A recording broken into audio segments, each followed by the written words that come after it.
Bom, pessoal, então agora vamos falar sobre cronologia das políticas na última parte, terceira da aula de hoje.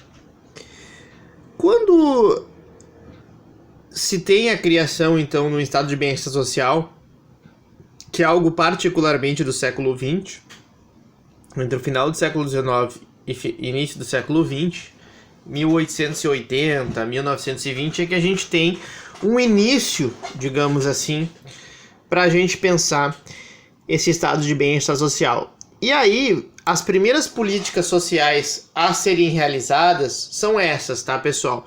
Geralmente tem uma cronologia, que primeiro é acidentes de trabalho, ou seja, antigamente se o cara perdia o braço, por exemplo, cultivando café, por exemplo, não tinha direito nenhum, né? Então se viu que era justo que as pessoas, se tivessem um acidente de trabalho, recebessem alguma pensão, né? Alguma auxílio em função disso, por um certo tempo. Depois, auxílio doença, né? As pessoas têm direito a ficar doente. Depois, invalidez, ou seja, mais uma vez as pessoas às vezes não tinham condições mais de trabalhar, né? E se viu essa necessidade. Depois, a aposentadoria, né? Tempo que eu chamo de velhice, né? Ou seja, as pessoas e os sistemas mundiais começaram a se dar conta que a partir de uma certa idade, 50, 60 anos, as pessoas não tinham mais uma capacidade muito produtiva. Claro que isso mudou ao longo do tempo, porque alguns trabalhos deixaram de ser manuais, né? Mas antigamente, no início do século XX, a maioria das pessoas que faziam trabalhos eram manuais e, enfim, né? Chegava uma certa idade e ficava bem complicado, até porque não se tinha a mesma qualidade na hora de procurar uma medicina. Depois nós temos a aposentadoria por tempo de serviço, né? Que é algo mais novo. E por último, geralmente, o seguro-desemprego.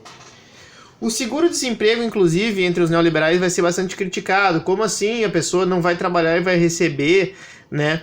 Então isto mostra uma certa ideia de justiça social, onde a pessoa tenta se qualificar muitas vezes e ela não consegue, então ela por alguns meses tem direito a seguro-desemprego nos países, né? No Brasil também nós temos o regramento específico sobre seguro-desemprego.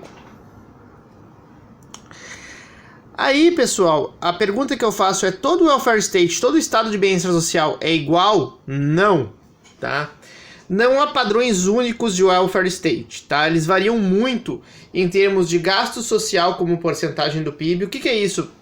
Pessoal, nas comparações que nós fazemos em relação aos países, existe uma coisa chamada gasto, tá? Que os países gastam socialmente, que é os gastos relacionados a pessoas. Educação, saúde, tá? Assistência social, esses são chamados gastos sociais. Nem todos os gastos públicos são gastos sociais. Existem gastos públicos, por exemplo, relacionados à infraestrutura, não são gastos relacionados a serviços sociais, né? Não é que não sejam importantes, também são, mas os gastos sociais são aqueles que se entende como gastos especificamente a políticas sociais. Então, quando em geral, e eu já vou falar sobre isso, tu gasta mais socialmente, se fala que tu tem um welfare state mais robusto, mais forte. Ok. Carga tributária. Para sustentar um estado de bem-estar social melhor, tu tem que ter uma carga tributária mais alta. Sim, esse é o lado negativo. Lembra que eu falei para vocês de trade-offs? Acho que foi na primeira aula. O que são trade-offs? São escolhas, né? São quase que assim, não dá pra se ganhar sempre, né, pessoal? Ou seja, tu faz uma escolha que é negativa de um certo ponto de vista e positiva de outra. Então, impostos é um pouco isso. Se tu tem um estado de bem-estar social robusto, e eu vou dar exemplos pra vocês, tá? Tu tens, às vezes, uma carga tributária muito elevada. Ou seja, muitos impostos, mas o estado te fornece vários serviços. Tem outros estados que fornecem menos serviços, mas em compensação paga-se menos impostos. Existe uma coisa chamada graus de mercadorização de serviços sociais. Nossa, que palavra complicada, professor.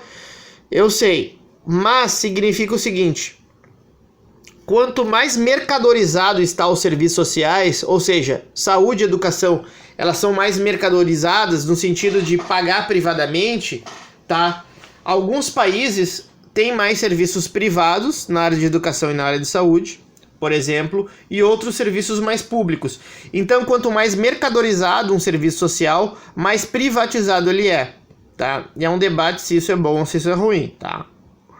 Graus de universalização de serviços sociais, ou seja, os serviços sociais, eles atingem algumas camadas sociais ou eles atingem todas as camadas, todas as pessoas têm acesso, né? Como o Sistema Único de Saúde, por exemplo, que é universal, por isso o Sistema Universal de Saúde, SUS.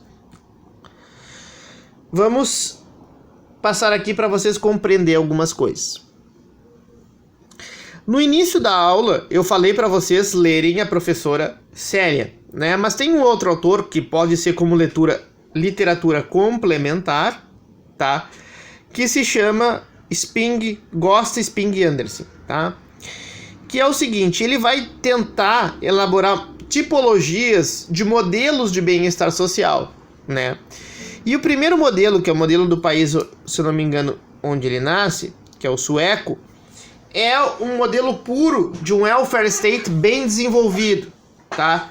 Por quê? Lá na Suécia, nós temos então um exemplo de ampla desmercadorização, ou seja, essa palavra ela é complicada, mas nada mais significa que quase que os serviços ali não são oferecidos de forma privada, mas sim de forma pública, tá, pessoal? Então, saúde, educação e outros serviços sociais são fornecidos pelo Estado e não tanto por empresas privadas.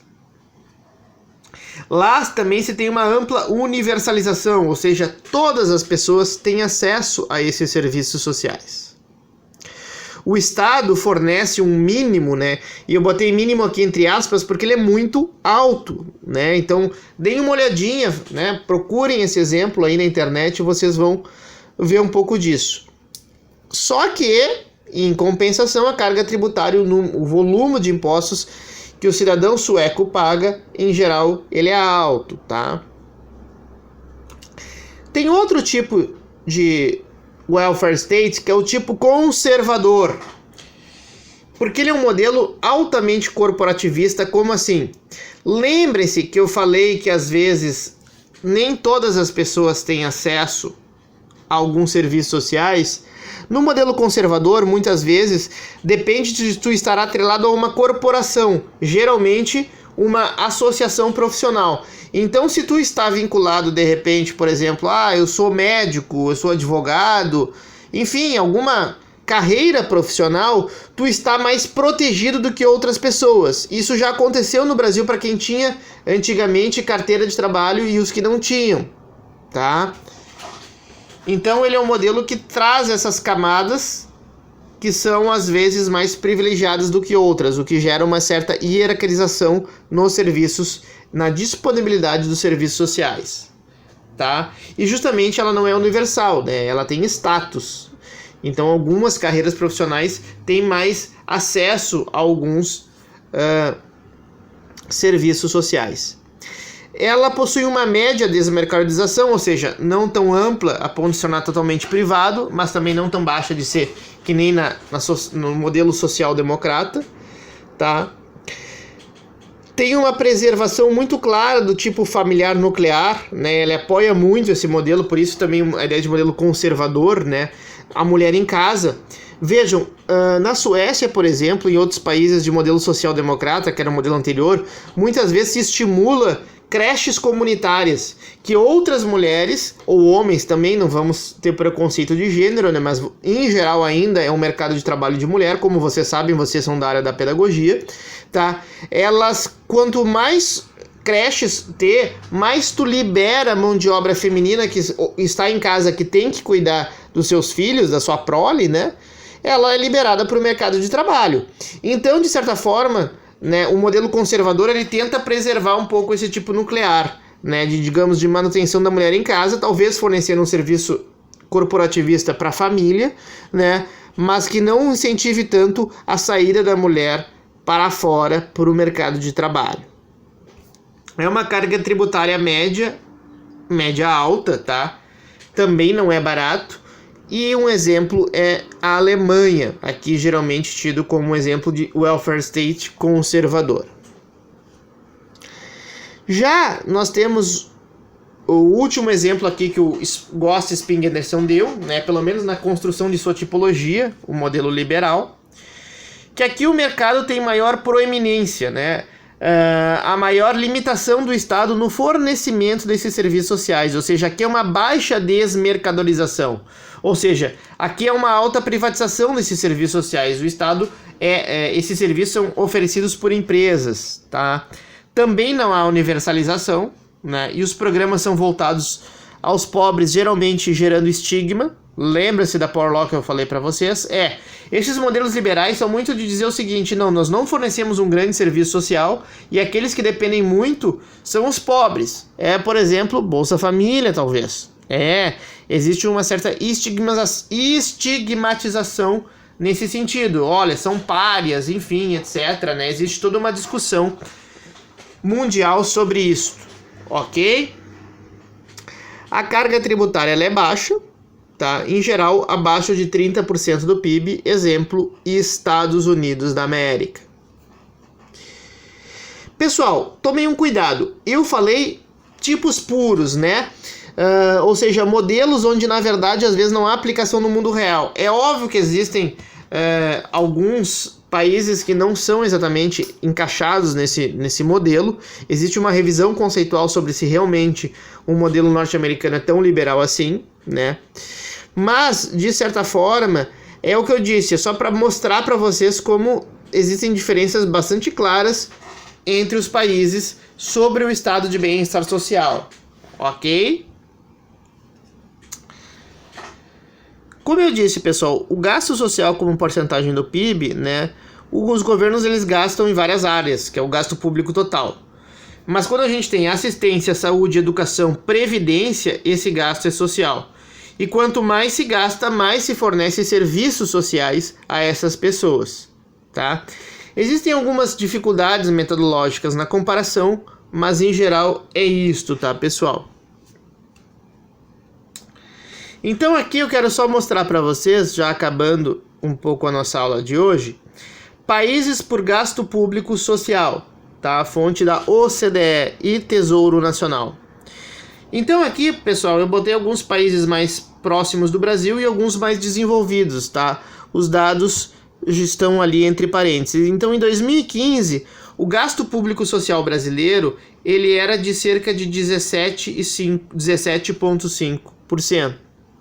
Com essa questão também do auxílio emergencial, hoje, provavelmente, o Brasil ampliou muito o gasto público social neste ano, tá? Mas é uma coisa fora da curva por causa do auxílio emergencial. O México, em 2011, gastava 7,4%, era um dos que menos gastava daqui latino-americanos. O Canadá, 17,2%. Estados Unidos, 19,3%, ou seja, apesar de ser tido como um modelo mais liberal, tinha um gasto mais considerável do que o brasileiro. Olha que engraçado isso. Já a Alemanha, 25%, um gasto bem alto. Suécia, 27%. E a França, vejam só, 31,5%. Bastante gasto público social francês. Ok?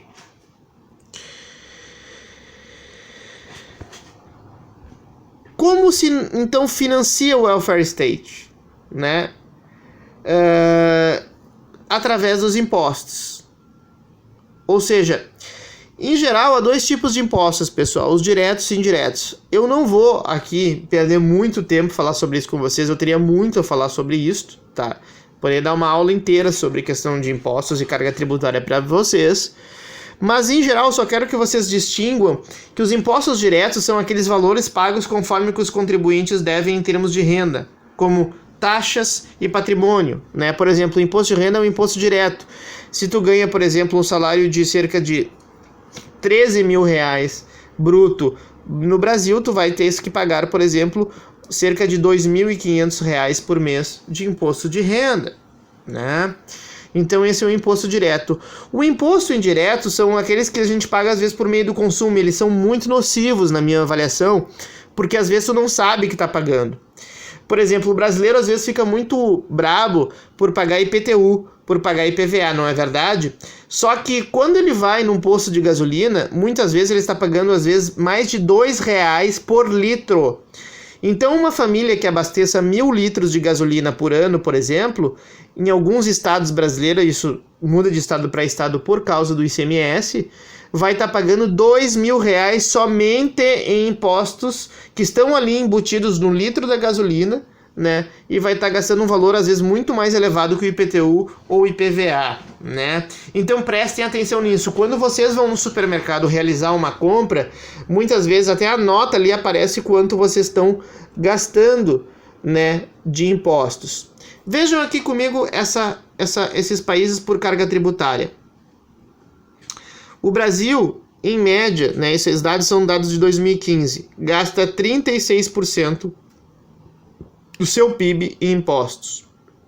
Os Estados Unidos, 26%, Suíça, quase 28% aqui, América Latina como um todo, esses dados, só que é um pouco mais defasado, 2008, é 28%, Suécia, 43% e França, 45%. Vejam que a Suécia e a França são caros, ou seja, ter um estado de bem-estar social mais forte tem um certo custo, ok? Bom, pessoal, eu vou dar sequência na próxima aula para falar mais um pouquinho sobre a realidade brasileira, algumas políticas sociais brasileiras, né, que eu gostaria de falar. Então aqui a gente vai encerrar esse nosso encontro. O que eu pediria como atividade para vocês? Eu gostaria que vocês fizessem atividades, até trio, tá, pessoal? Pode ser como naquela atividade. Entre 1 a 2 páginas, tá? Falar o quê? Falar justamente o que vocês compreendem como o melhor welfare state. O que para vocês seria ideal em termos de um estado de bem-estar social, tá? Mas vocês já estão mais maduras. Eu falei sobre isso em algumas atividades. Lembre-se disso, eu não quero que vocês façam que nem candidato a prefeito e dizer, meu melhor estado de bem-estar social vai ter educação e saúde para todo mundo. Isso é muito simples. Eu gostaria que vocês problematizassem um pouco mais se isso não vai ser muito caro e se isso é ideal. Quantos anos de estudo vocês acham que um país tem que ter? Qual é o modelo ideal para um país que nós deveríamos ter de bem-estar social?